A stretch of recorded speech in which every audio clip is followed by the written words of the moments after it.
अस्सलाम वालेकुम। I am Chaudhary Shahad. आज हम डिस्कस करेंगे ट्रांसफार्मर की टेस्टिंग के हवाले से important topic dissolve gas analysis test, जो कि हम ट्रांसफार्मर के ऑयल का करते हैं। दूसरा हम टेस्ट करेंगे, देखेंगे सेफ्रा स्वीप फ्रीक्वेंसी रिस्पांस एनालिसिस। और तीसरा हम मेंटेनेंस की टाइप्स को डिस्कस करेंगे। तो चलें स्टार्ट करते हैं इसको। सबसे पहले क्योंकि ट्रांसफार्मर में जो है वो ऑयल होता है, और ऑयल के आम तौर पे जो हमें पढ़ाए जाते हैं या सिखाए जाते हैं, दो फंक्शन होते हैं, इंसुलेशन और कूलिंग का पर्पस। लेकिन एक्चुअली ट्रांसफार्मर के ऑयल के दो पर्पस और भी होते हैं।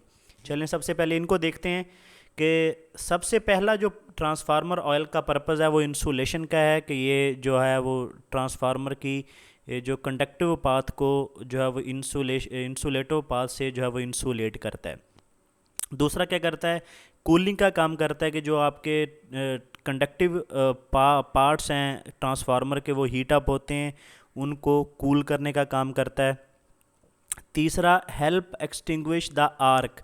जैसे हम जो है वो ऑयल सर्किट ब्रेकर में ऑयल हमारा आर्क एक्सटिंग्विशिंग का काम करता है, तो इसी तरह अगर ट्रांसफार्मर में कहीं कोई वाइंडिंग शॉर्ट सर्किट से या कोर के शॉर्ट सर्किट से जो है वो कोई आर्क पैदा हो जाए, तो ये ट्रांसफार्मर का जो ऑयल होता है वो आर्क एक्सटिंग्विशिंग का काम भी करता है।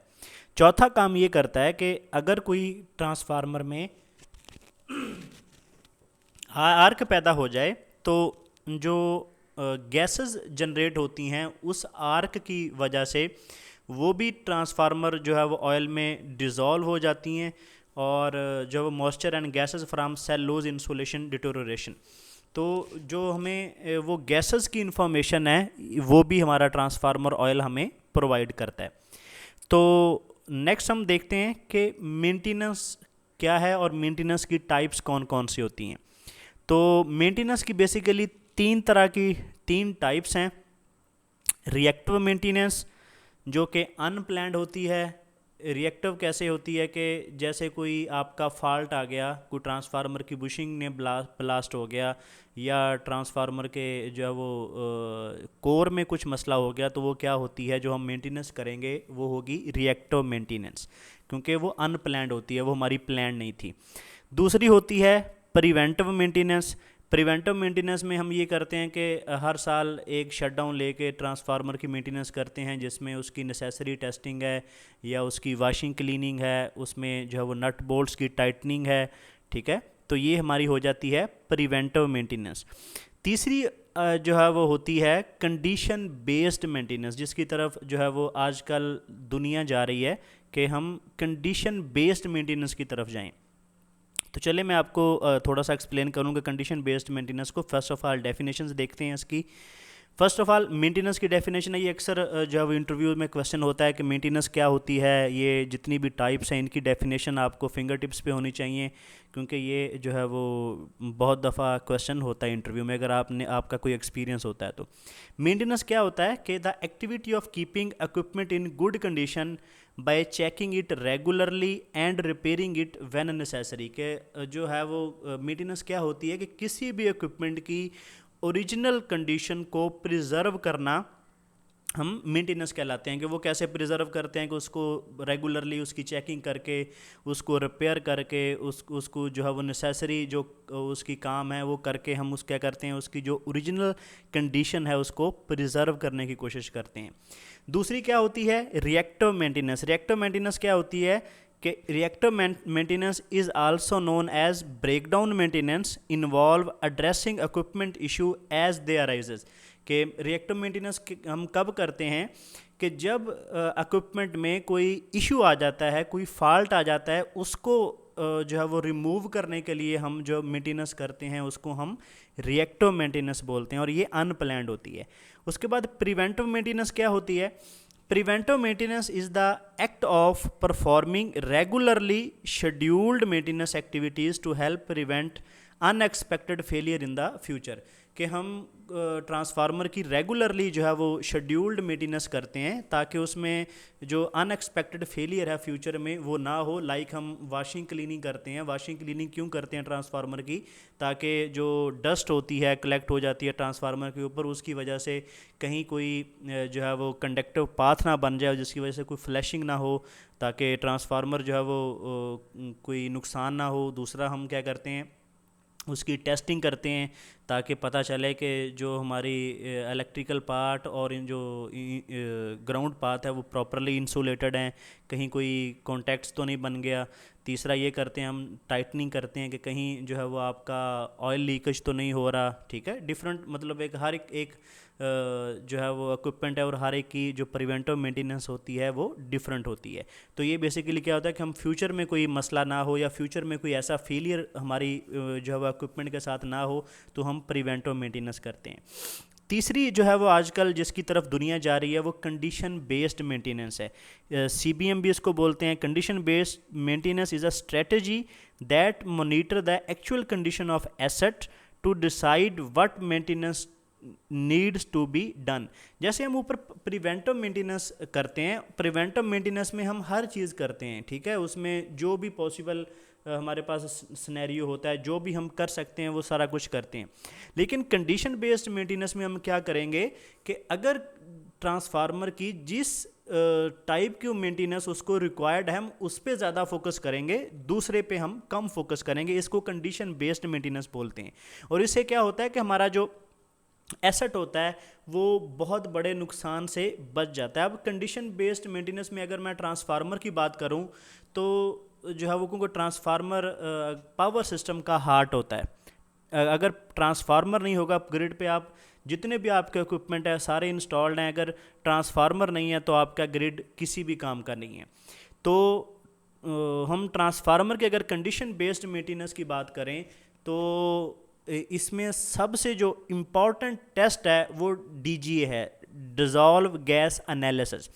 जैसे हम एक इंसान होता है, अगर उसके प्रॉपर टेस्ट हमने करवाने हों, उसकी पूरी बॉडी का जायज़ा लेना हो, तो हम क्या करते हैं, उसके ब्लड टेस्ट करवाते हैं।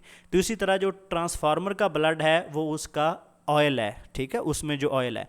अब क्या होता है कि हम ऑयल के, ट्रांसफार्मर के ऑयल का DGA करवाते हैं, डिज़ोल्व गैस एनालिसिस करवाते हैं, कि उसमें कौन कौन सी गैसेस जो है वो डिज़ोल्व हो चुकी हैं, या ट्रांसफार्मर में कौन कौन सी गैसेस जनरेट हुई हैं, जिसकी वजह से हमें जो ट्रांसफार्मर की इंटरनल कंडीशन है उसका पता चल सके, ताकि हम उसकी कंडीशन बेस्ड मेंटेनेंस कर सकें। जैसे हमने प्रिवेंटिव की, तो प्रिवेंटिव में हम उसकी इंटरनल सिचुएशन नहीं देखते, हम उसको सिर्फ बाहर से, जैसे मैंने बताया कि हम नेसेसरी टेस्टिंग कर ली, उसकी नट बोल्ट टाइट कर लिए, उसकी वाशिंग क्लीनिंग कर ली, तो ये हो गया आपकी जो वो प्रिवेंटिव मेंटेनेंस में। लेकिन कंडीशन बेस्ड में हम क्या करेंगे, उसकी इंटरनल कंडीशन का भी जायज़ा लेंगे कि उसकी इंटरनल कंडीशन हमारे ट्रांसफार्मर की क्या है। तो चलें डिज़ोल्व गैस एनालिसिस को देखते हैं। सबसे पहले dissolve gas analysis is a single most comprehensive asset condition assessment. ये एसेट की कंडीशन को असेस करता है, and management tool for oil field power transformer and shunt reactor. ये क्योंकि जिस इक्विपमेंट में ऑयल यूज़ होता है वहाँ पे हम DGA जो है वो परफॉर्म कर सकते हैं, चाहे वो ट्रांसफार्मर हो, चाहे वो शंट रिएक्टर हो, चाहे वो CT हो, PT हो, कोई भी इक्विपमेंट हो जिसमें ऑयल कूल्ड है या उसमें इंसुलेशन के लिए ऑयल यूज़ होता है, वहाँ उसका हम DGA परफॉर्म करते हैं। उसके बाद क्या है कि DGA offer advance detection of incipient fault condition leading to almost all failure modes of transformer fault. जैसे क्या होगा कि एक ट्रांसफार्मर है, उसकी कोई इंसुलेशन थोड़ी सी ब्रेक हुई, जिसकी वजह से ट्रांसफार्मर के अंदर आर्क पैदा हुई, लेकिन क्या हुआ कि वो इंसुलेशन दोबारा जो है वो मेल्ट हो के उसने ऐसी कंडीशन कर ली कि वो दोबारा आर्क पैदा करने की सिचुएशन में नहीं है। लेकिन जब कभी कोई हाई वोल्टेज स्ट्राइक आएगी तो वो दोबारा वहाँ पे आर्क पैदा होगी, और जब वहाँ पे बार बार आर्क पैदा होगी तो एट द एंड क्या होगा, वहाँ पे ब्लास्ट हो जाएगा और आपका पूरा यूनिट जो है वो फारग हो जाएगा। तो ये बेसिकली हम जो वो एक छोटी सी जो पहली दफ़ा आर्क पैदा हुई है इंसुलेशन फेलियर की वजह से, वो हम DGA से डिटेक्ट कर लेंगे, और जिसकी वजह से हम उसकी प्रॉपर इंसुलेशन को ठीक करके हम उसकी जो लाइफ है वो और ज़्यादा बढ़ा सकते हैं। तीसरा क्या है कि to have high probability that when entering transformer problem is apparent to prevent an unexpected outage. मतलब जैसे मैंने आपको बताया कि अगर कोई पहले छोटा सा ब्रेक डाउन हुआ, उसके बाद अगर हम उसको रिपेयर नहीं करेंगे तो वो एट द एंड ब्लास्ट की तरफ जाएगा, तो हम उसको, वो क्या होगी, हमारी अनएक्सपेक्टेड आउटेजेस होगी। अगर हम डीजीए कर लेंगे तो हमें पता चल जाएगा और उस वजह से हमारी जो अनएक्सपेक्टेड आउटेजेस है उससे हम बच जाएंगे। उसके बाद to reduce the risk to the unit to the system it connected and most all of the personal monitoring that transformer, उसका जो रिस्क है ट्रांसफार्मर के यूनिट के फारग होने का, वो भी हमारा डीजीए से जो है वो मिनिमाइज हो जाएगा, कम हो जाएगा।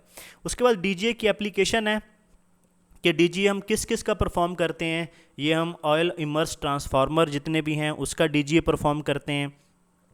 शंट रिएक्टर होते हैं ऑयल इमर्स्ड, उनका हम डीजीए परफॉर्म करते हैं। Oil type OLTC on load tap changer जो होते हैं, क्योंकि आपके ट्रांसफार्मर में जो टैप चेंजर लगा होता है उसका जो ऑयल होता है वो ट्रांसफार्मर वाला नहीं, ट्रांसफार्मर के साथ नहीं होता, वो डिफरेंट होता है।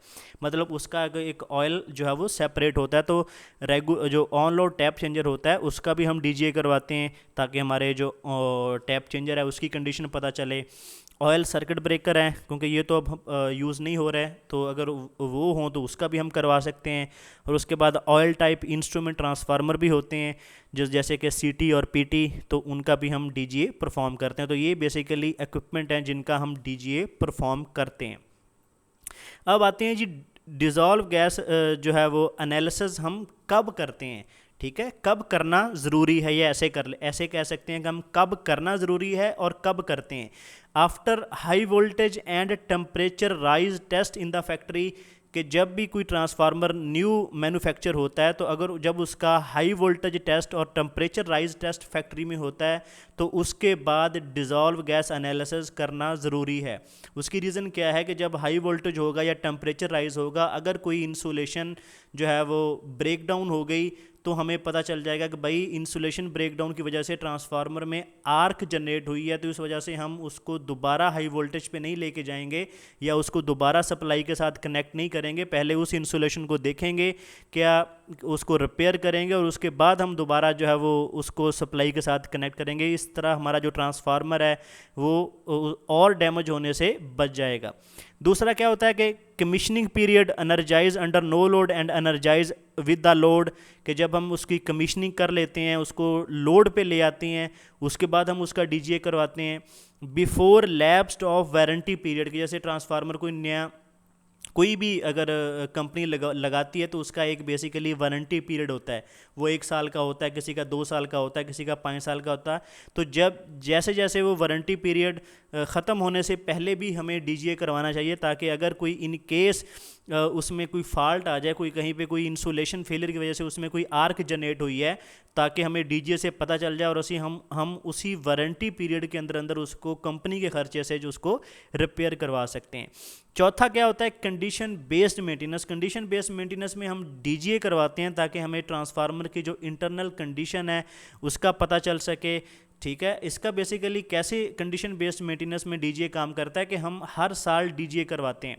तो आहिस्ता आहिस्ता क्या होता है कि अगर इन केस आहिस्ता आहिस्ता जो गैसेस की जो क्वांटिटी है वो इंक्रीज़ हो रही है, तो हमें पता चल जाएगा कि ट्रांसफार्मर में इस तरह का इशू जनरेट हो रहा है बार बार।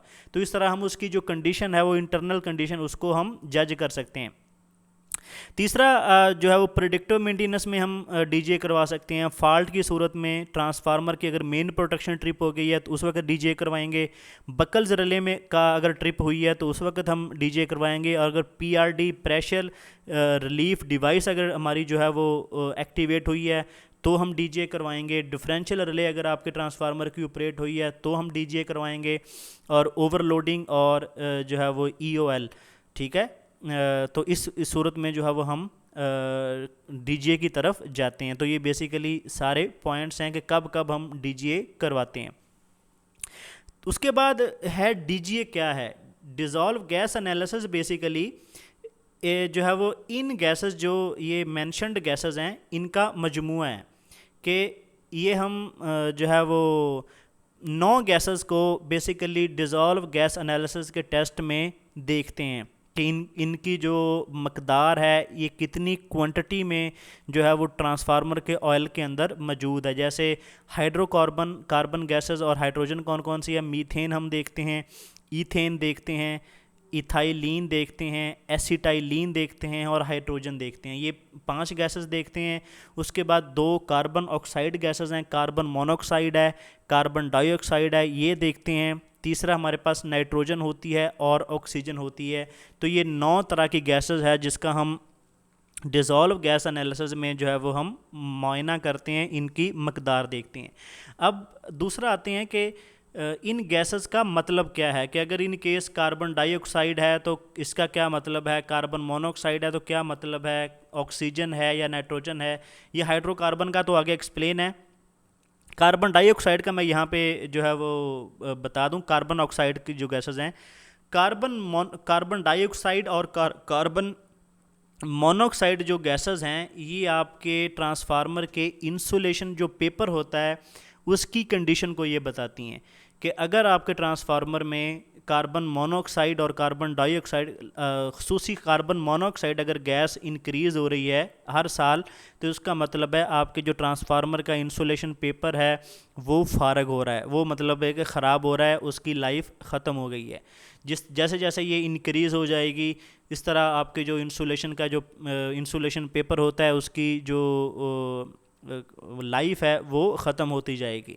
तो इस तरह हम उसकी कंडीशन बेस्ड मेंटेनेंस की तरफ जाते हैं कि जैसे जैसे एक लिमिट, हम आगे लिमिट्स भी पढ़ेंगे कि एक लिमिट होती है कि अगर उस लिमिट से ज़्यादा आपकी कार्बन मोनोऑक्साइड आपके ट्रांसफार्मर के ऑयल में मौजूद है तो हम ट्रांसफार्मर को जो है वो हम कंडीशन बेस्ड मेंटेनेंस में ले जाते हैं कि उसके जो वाइंडिंग है, उसकी इंसुलेशन की पेपर को जो है वो दोबारा जो है वो रिकवर करने की या उसको जो है वो दुरुस्त करने की कोशिश करते हैं, उसको मेंटेन करने की कोशिश करते हैं।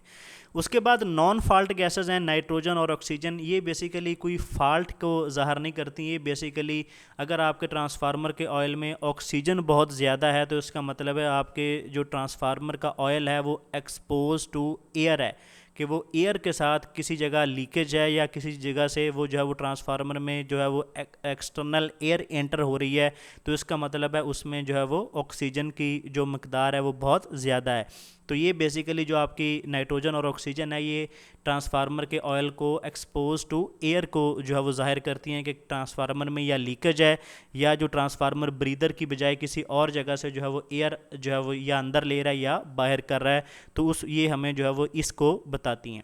बाकी हाइड्रोकार्बन गैसेस का क्या मतलब है ये नीचे हम जो है वो नेक्स्ट देखेंगे। अच्छा, ये हो गया फॉल्ट। 2 तरह के होते हैं आमतौर पे ट्रांसफार्मर में, इलेक्ट्रिकल फॉल्ट होता है, थर्मल फॉल्ट होता है। इलेक्ट्रिकल का फॉल्ट क्या है कि कोई आर्क पैदा हो गई या पार्शियल डिस्चार्ज हो गया। दूसरा फॉल्ट होता है थर्मल फॉल्ट। थर्मल फॉल्ट का मतलब है किसी भी कोर का या वाइंडिंग का ओवर हीट होना, ठीक है। अच्छा, अगर इलेक्ट्रिकल फॉल्ट हो और पार्शियल डिस्चार्ज हो तो 2 तरह की गैसेस पैदा होंगी, हाइड्रोजन पैदा होगी और मीथेन गैस पैदा होगी। अगर ये 2 गैसेस बहुत ज़्यादा हैं आपके ट्रांसफार्मर के ऑयल में पाई गई हैं तो इसका मतलब है ट्रांसफार्मर में पार्शियल डिस्चार्ज हुआ है।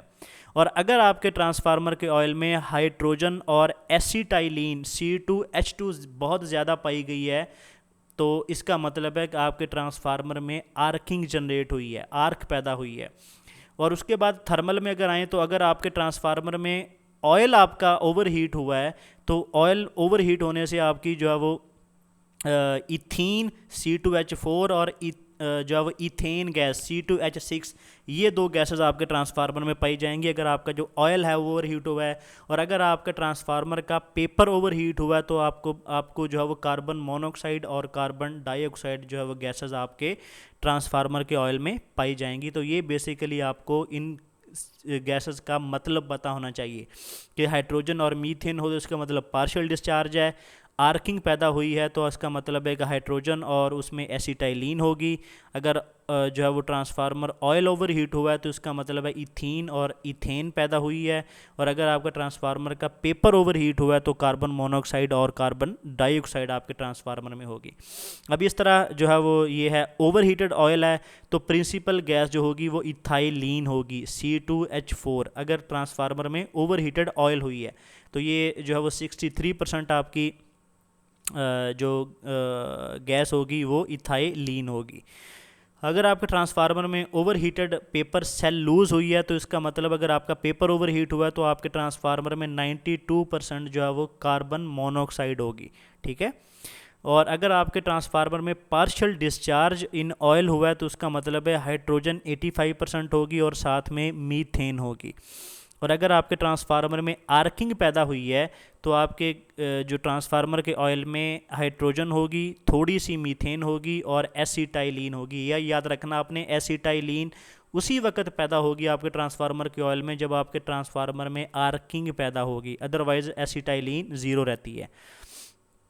अब ये एक टेस्ट रिपोर्ट है किसी ट्रांसफार्मर की जो है वो यहाँ पे लगाई गई है। अब यहाँ पे इसकी देखते हैं कि ये बेसिकली हम ट्रांसफार्मर के जब ऑयल का डीजे करते हैं तो उसमें दो तरह के हम सैंपल लेते हैं। एक उसके टॉप से सैंपल लेते हैं और एक उसके बॉटम पे सैंपल लेते हैं। उसकी रीज़न क्या होती है कि जो गैसेस होती हैं ये हल्की होती हैं और ये आम तौर पर आप ट्रांसफार्मर के जो ऑयल का टॉप होता है वहाँ पे ज़्यादा इसकी मिक्सिंग ज़्यादा मिकदार होती है, बॉटम पे जो मिकदार होती है वो कम होती है। तो इसलिए हम दो तरह के सैंपल लेते हैं, टॉप पे भी ट्रांसफार्मर के ऑयल का और बॉटम से भी सैंपल लेते हैं, दोनों का हम डीजे करवाते हैं। अब ये देखें एसिटाइलीन ये नील है दोनों, मतलब और इसकी जो है वो स्टैंडर्ड क्वांटिटी कितनी होनी, मतलब एक अगर 0 to 20 हो तो इसका मतलब आपके ट्रांसफार्मर में आर्क पैदा हुई है, लेकिन इसमें नील है तो इसका मतलब इस ट्रांसफार्मर में आर्क पैदा नहीं हुई।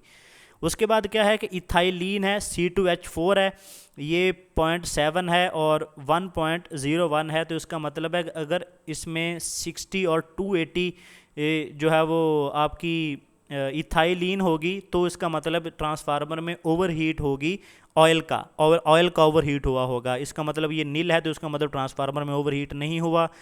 इथेन है 0.317 एंड 0.4 है, इसकी जो क्वांटिटी है एज़ पर IEC स्टैंडर्ड वो 20 to 90 है। अगर इसके दरमियान है तो इसका मतलब इसमें जो है वो ओवर हीट हुआ है।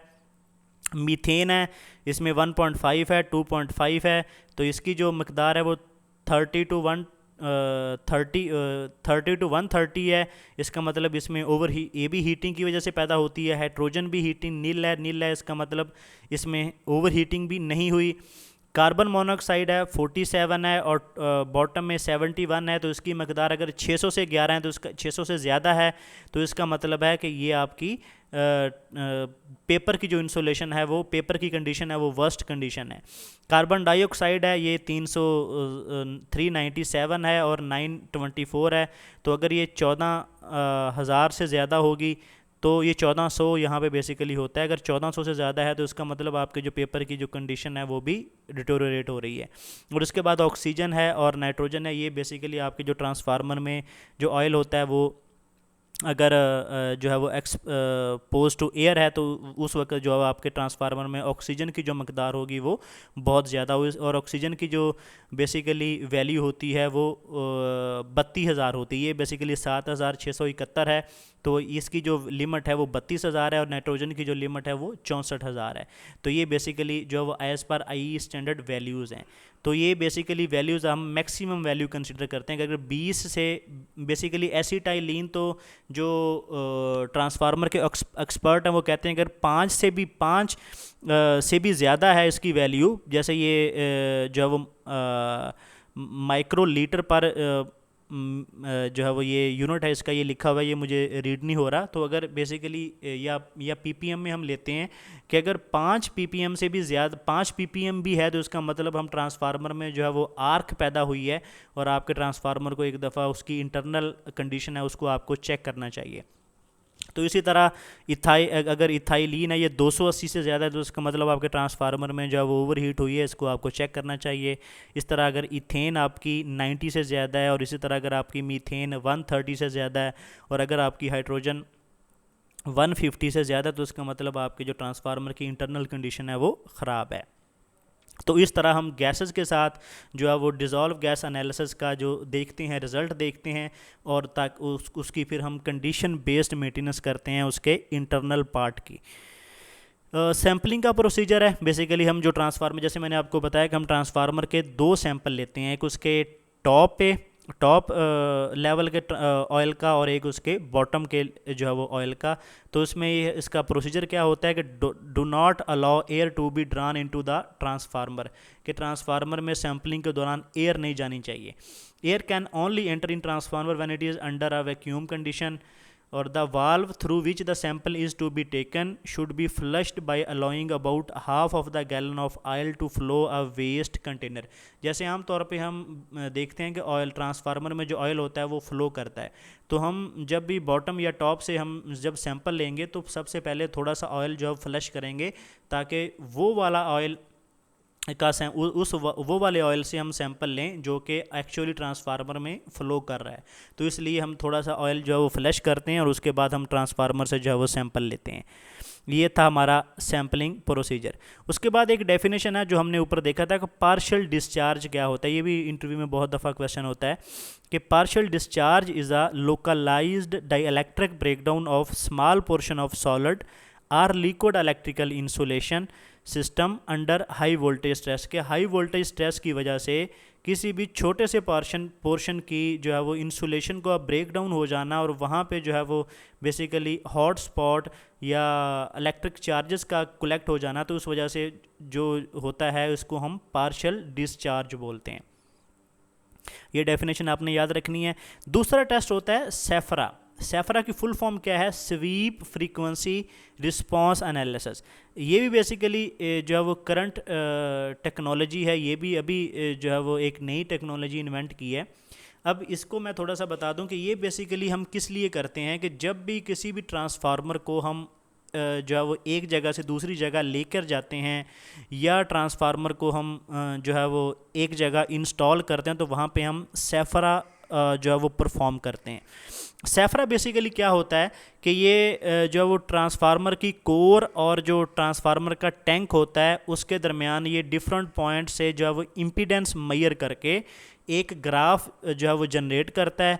उस ग्राफ को हम सेव कर लेते हैं। अगर उस ट्रांसफार्मर की जो इंसुलेशन जो कोर होती है, अगर वो अपनी जगह से उसके क्लैंप लूज़ होके वो थोड़ी सी किसी भी जगह तरफ मूव करती है, तो वो क्या करता है कि जो ग्राफ पहले बना था वो दूसरा ग्राफ उससे चेंज हो जाता है। वो जो उसकी जो इम्पीडेंस दोबारा जब हम उसका सेफरा करेंगे, वो दोबारा जब उसकी इम्पीडेंस मेजर करेगा तो वो इम्पीडेंस डिफरेंट होगी, जिसकी वजह से जो ग्राफ होगा वो भी वेरी करेगा। तो इस वजह से हमें जो पता चल जाता है कि अगर हमने ट्रांसफार्मर को एक जगह से दूसरी जगह मूव किया है तो उसकी जो इंटरनल कोर है वो क्या डिस्प्लेस हुई है या नहीं हुई, हमें इस चीज़ का पता चल जाता है। अगर इन केस हम ट्रांसफार्मर को सेफरा नहीं करेंगे और हमने एक जगह से दूसरी जगह ट्रांसफार्मर को मूव किया और उसकी एक कोर जो है वो उसके क्लैंप टूट के वो शॉर्ट हो गई है, तो उसका जब हम उसको लगाएंगे जो है वो सप्लाई के साथ, वो ट्रांसफार्मर हमारा ब्लास्ट कर जाएगा।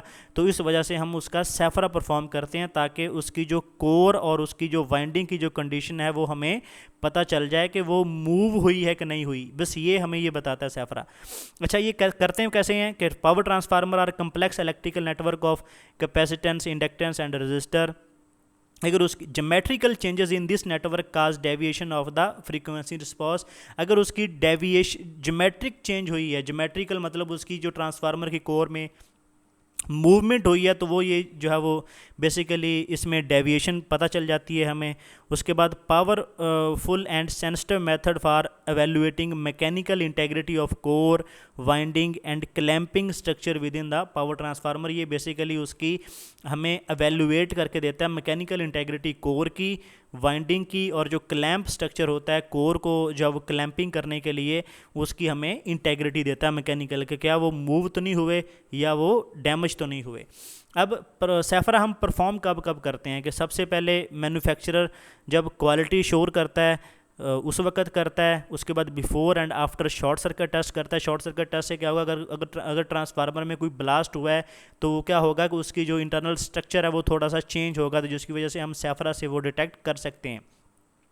उसके बाद बिफोर एंड आफ्टर ट्रांसपोर्टेशन के अगर हमने किसी ट्रांसफार्मर को किसी जगह ट्रांसपोर्ट करना है तो हम उसको ले जाने से पहले और उधर वहाँ पहुँच के भी हम सेफरा परफॉर्म करेंगे कि क्या कोई दरमियान में कहीं कोई जो है वो जंप वगैरह लगने से उसकी जो इंटरनल कोर है वो तो डैमेज नहीं होगी। और before and after impulse test हम जो है वो सेफरा परफॉर्म करते हैं। अब बेसिकली जो है वो सेफरा डिटेक्ट क्या क्या करता है, axial and radial winding deformation, अगर कोई वाइंडिंग में डिफॉर्मेशन हुई है तो वो डिटेक्ट हो जाती है। Displacement between high and low voltage winding, partial winding collapse अगर हो गया है, शॉर्ट और ओपन टर्न्स भी डिटेक्ट हो जाती हैं। फॉल्ट ग्राउंड ऑफ कोर और स्क्रीन, कि अगर आपकी जो कोर है वो ग्राउंड हो गई है तो पता चल जाता है। कोर की मूवमेंट पता चल जाती है। ब्रोकन क्लैम्प स्ट्रक्चर पता चल जाता है। प्रॉब्लमेटिक इंटरनल कनेक्शंस हमें पता चल जाते हैं। अब ये बेसिकली सेफरा में कोई वैल्यू वगैरह नहीं होती, ये इस तरह का एक ग्राफ जनरेट होता है। हम क्या करते हैं कि जब भी किसी ट्रांसफार्मर को हमने जब प्रॉपर डिज़ाइन कर लिया, उसका शॉर्ट सर्किट टेस्ट करने से पहले हम सेफरा करते हैं। और सेफरा करने से क्या होता है कि हमारे पास एक ग्राफ आ जाता है इस तरह का। जब ये ग्राफ आ जाएगा तो हम इस ग्राफ को सेव कर लेंगे और उसके बाद हम जो उसका ट्रांसफार्मर का शॉर्ट सर्किट टेस्ट करेंगे, उसके बाद फिर उसका सेफरा करेंगे और उसके बाद हमारे पास फिर एक ग्राफ जनरेट होगा। और फिर क्या करेंगे, हम दोनों ग्राफ्स को कंपेयर कर लेंगे। अगर तो दोनों सेम होंगे तो इसका मतलब है कि ट्रांसफार्मर में कोई भी मैकेनिकल चेंज नहीं आया। और अगर ट्रांसफार्मर में जैसे ये यहाँ पे डिप आ रही है तो ये डिप अगर यहाँ पे आ जाएगी तो इसका मतलब है कि ट्रांसफार्मर की जो में कोई ना कोई मैकेनिकल चेंज आया है। और अगर ये वाली जैसे ये ऊपर है स्लोप है, तो अगर ये वाली स्लोप एक यहाँ पे आ जाए तो इसका मतलब है ट्रांसफार्मर की जो कोर है या किसी भी पार्ट में चेंज आया। जिस तरह ये डिप है, ये ऊपर उसमें स्लोप है, ये वाली डिप है, तो इस तरह ये जो बेसिकली ग्राफ होगा, हम ये तीनों फेजेस का उसने जो है वो यहाँ पे ग्राफ सेव किया हुआ है। तो हम क्या करेंगे, इसको दूसरे जो है वो जब दोबारा सेफरा करेंगे तो उसके साथ कंपेयर करेंगे तो हमें जो है वो चीज़ों का पता चल जाता है। हम बेसिकली सेफरा भी एक टेस्ट सेट के थ्रू परफॉर्म होता है और उसमें एक जो है वो हम लीड उसकी जो है वो कनेक्टिंग पॉइंट पे लगा देते हैं और दूसरा जो है वो बॉडी के साथ उसको अर्थ कर देते हैं। और इस तरह बेसिकली वो जो है वो आपकी वाइंडिंग और आपकी बॉडी के दरमियान एक बेसिकली इम्पीडेंस जनरेट करवाता है और उस वजह से एक बेसिकली ग्राफ ड्रॉ करवाता है। तो ये इस तरह हम जो है वो ट्रांसफार्मर में जो है वो SFRA sweep frequency response analysis perform करते हैं। और उस वजह से हमें जो ट्रांसफार्मर में मैकेनिकल चेंज होती है, कोई चाहे वो फॉल्ट की वजह से हो, चाहे वो ट्रांसपोर्टेशन की वजह से हो, तो वो हम यहाँ से डिटेक्ट कर सकते हैं। तो ये था हमारा आज का लेक्चर जिसमें हमने डीजीए, सेफरा और मेंटेनेंस की टाइप्स डिस्कस की। तो अगर आपको वीडियो अच्छी लगी हो तो वीडियो को लाइक करें, शेयर करें और चैनल को सब्सक्राइब कर लें, बेल आइकन को प्रेस कर लें ताकि आने वाली वीडियोस का नोटिफिकेशन आपको मिल सके।